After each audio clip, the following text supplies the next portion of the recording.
د پښتون غږ درنو لیدونکو السلام علیکم، وخت مو بخیر، ستړي مه شئ. ستاسې پام راوړم د دې ساعت تازه عجل خبره ده.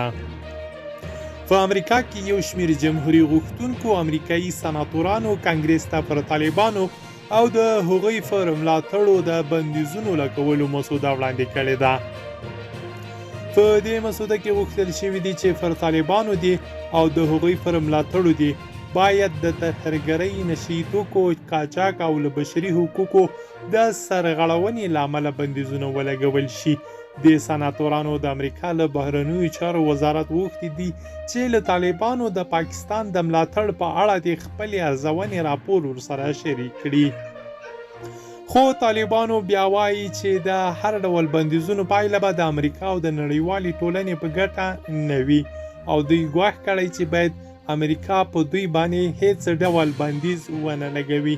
درنو لیدونکو، د همداسې نورو مطالبو لپاره پښتون غږ یوټیوب چینل حتمي سبسکرایب کړئ. له ملتیا مو